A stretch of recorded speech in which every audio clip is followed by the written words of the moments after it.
নবীজি বলছেন, জানো রে ও আমার উম্মত, তোমাদের কারো শরীরের মধ্যে যদি জন্ডিস হয়, জ্বর হয়, জ্বর অবস্থায় মুখের মধ্যে যেই খাবারটা দেওয়া হয়, যত দামি খাবার দেওয়া হোক না কেন, সমস্ত খাবারগুলো কেমন যেন তিতা তিতা লাগে।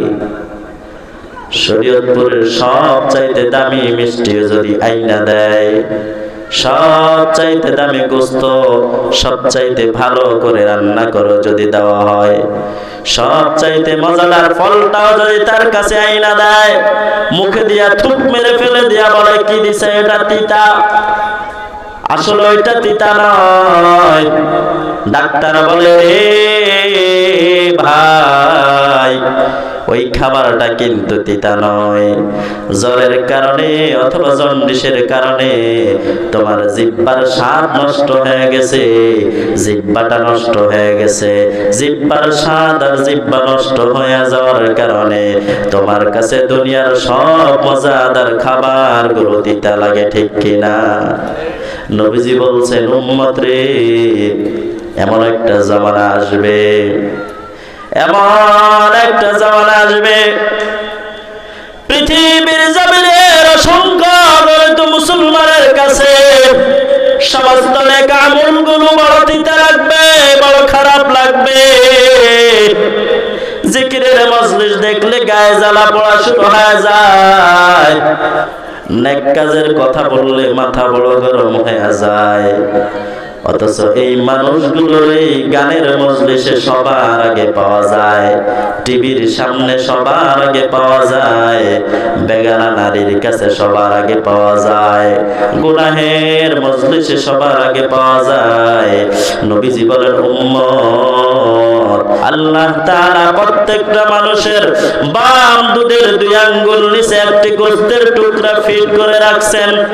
মানুষের খাবারের স্বাদ গ্রহণ করার জন্য যেমন জিহ্বা নামক মহাযন্ত্র ফিট করে রাখছে, প্রত্যেকটা মানুষকে ঠিক রাখার জন্য, তার মন মস্তিষ্ক ঠিক রাখার জন্য প্রত্যেকটা মানুষের বাম দুধের 2 আঙ্গুল নিচে একটি গোশতের টুকরা ফিট করে রাখছেন। ওই গোশতের টুকরা যখন নষ্ট হয়ে যায়, দুনিয়ার নেক আমল তার কাছে তিতা মনে হয়, ঠিক কিনা? হাদিসের ভাষায় নবীজি বলেন, ইন্না ফিল জাসাদি লামুদগাতান ইযা সালুহাত সালুহাল জাসাদু কুল্লুহু ওয়া ইযা ফাসাদাত ফাসাদাল জাসাদু কুল্লুহু আলা ওয়া হিয়াল কলব। আল্লাহর পয়গম্বর দুনিয়ার সমস্ত মানুষগুলোকে বলে, ও দুনিয়ার মানুষেরা, কিয়ামত পর্যন্ত যত মানুষ পৃথিবীর জমিনে আসবে, সমস্ত মানুষগুলোর জেনে রাখা ভালো, প্রত্যেকটা মানুষের শরীরের মধ্যে আল্লাহ তাআলা একটি গোশতের টুকরা ফিট করে রাখছে। যখন ওই গোশতের টুকরাটা ঠিক থাকবে, তার কাছে সমস্ত নেক আমল ভালো লাগবে, সমস্ত নেকের কাজ মজা লাগবে, সমস্ত সওয়াবের কাজগুলো তার কাছে ভালো লাগবে। আর যখন ওই গোশতের টুকরা নষ্ট হয়ে যায়, আল্লাহর পয়গম্বর বলেন, উম্মত রে, কারো শরীরের গোশতের টুকরা যখন নষ্ট হয়ে যায়, তখন তার কাছে সমস্ত গুনাহের কাজগুলো মজা লাগে, সমস্ত অন্যায় কাজগুলো তার কাছে মজা লাগে, নেকের কাজ তার কাছে আর ভালো লাগে না, সওয়াবের কাজ আর তার কাছে ভালো লাগে না, নেক কাজ তার কাছে আর মজা লাগে না। ইযা সালুহাত সালুহাল জাসাদু কুল্লুহু ওয়া ইযা ফাসাদাত ফাসাদাল জাসাদু কুল্লুহু। উম্মত, ওই গোশতের টুকরাই তার সমস্ত নিয়ন্ত্রণ শক্তি। আলা ওয়া হিয়াল কলব, সেই গোশতের টুকরার নাম হচ্ছে কলব। সুবহানাল্লাহ। সেই গোশতের টুকরার নাম হচ্ছে কলব, অন্তর। এই অন্তর যতক্ষণ ভালো থাকবে, সমাজের মানুষগুলোর কাছে সব নেক আমল ভালো লাগবে। এই জন্য সমাজের দিকে তাকাইলে দেখবেন, যারা দেখবেন নেক কাজের বিরোধিতা করে, কোরআন হাদিসের বিরোধিতা করে, জিকিরের মজলিসের বিরোধিতা করে, উলামায়ে কেরামের বিরোধিতা করে, নামাজ রোজা হজ যাকাতের বিরোধিতা করে, ধরে নিবেন আসলে সে আর সুস্থ নাই, অসুস্থ হয়ে গেছে। নবীজির বাসায় তার অন্তর নষ্ট হয়ে গেছে। অন্তর নষ্ট হওয়ার কারণে সমস্ত নেক কাজগুলোর বিরোধিতা শুরু করে দেয়। তার অন্তর যদি সুস্থ থাকতো, তার কলবটা যদি সুস্থ থাকতো, দুনিয়ার সব নেক আমলগুলো তার কাছে ভালো লাগতো, ঠিক কিনা? এই সমস্ত মানুষগুলোকে আল্লাহ তাআলা কুরআনুল কারীমের মধ্যে ডাক দিয়ে বলছেন, উদখুলু ফিস সিলমি কাফা। রে দুনিয়ার মানুষ, পরিপূর্ণভাবে ইসলামের মধ্যে প্রবেশ করো। ওয়ালা তাত্তাবিউ খুতুওয়াতিশ শাইতান। এ পৃথিবীর মানুষ, সাবধান সাবধান, শয়তানের অনুসারী হয়ো না। শয়তান কিন্তু বারবার ওয়াদা করছে তোমাদেরকে জাহান্নামে নিয়ে ছাড়বে। ইন্নাহু লাকুম আদুউম মুবিন। সে তো তোমাদের শত্রু। কোন শত্রু অপর শত্রুর কখনো ভালো চায় না। শত্রুর কামনাই থাকে আমার বিপক্ষ শত্রুকে যেভাবেই হোক বিপদে ফেলানো লাগবে।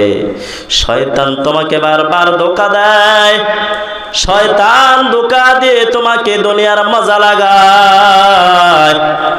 তোমার জীবনে তোমাকে বলে তুমি কয়দিন দুনিয়ার জমিনে থাকবা?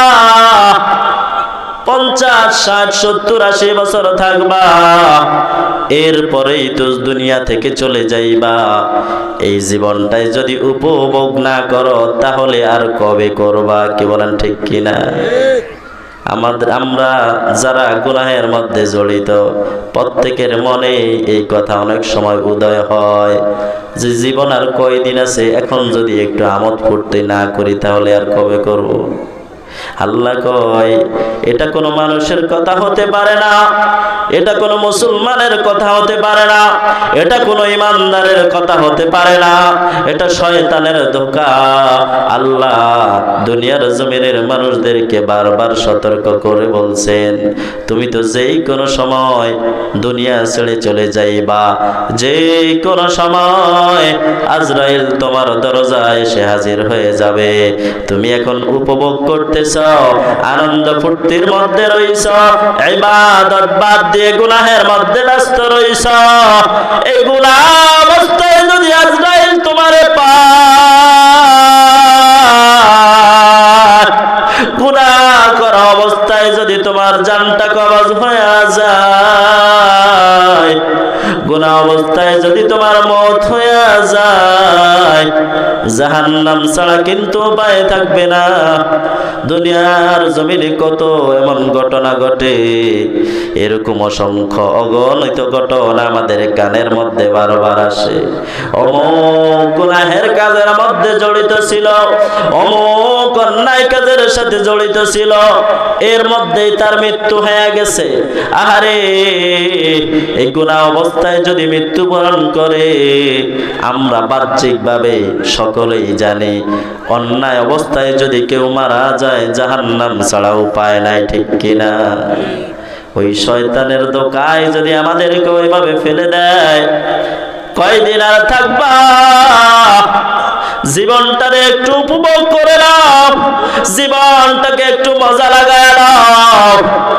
আল্লাহ কয় ওয়া মা হাযিহিল হায়াতুদ দুনিয়া ইল্লা লাহু ওয়া লাইব। এ দুনিয়ার মানুষ, জীবনটা উপভোগ করার জায়গা নয়, জীবনটা হচ্ছে ইবাদত করার জায়গা। দুনিয়াটা উপভোগ করার জায়গা নয়, দুনিয়াটা আমোদ ফুর্তি করার জায়গা নয়, দুনিয়াটা হচ্ছে ইবাদত করার জায়গা। উপভোগ কোথায় করবা জানোনি? আমোদ ফুর্তি কোথায় করবা জানোনি? তোমার জন্য আমোদ ফুর্তি এবং উপভোগ করার জন্য আমি আল্লাহ তাআলা মহান জান্নাতের ব্যবস্থা করে রাখছি। সুবহানাল্লাহ। দুনিয়ায় উপভোগ করে আর আনন্দ ফুর্তি করে সময় নষ্ট করবা, তখন আফসোস করা ছাড়া উপায় থাকবে না।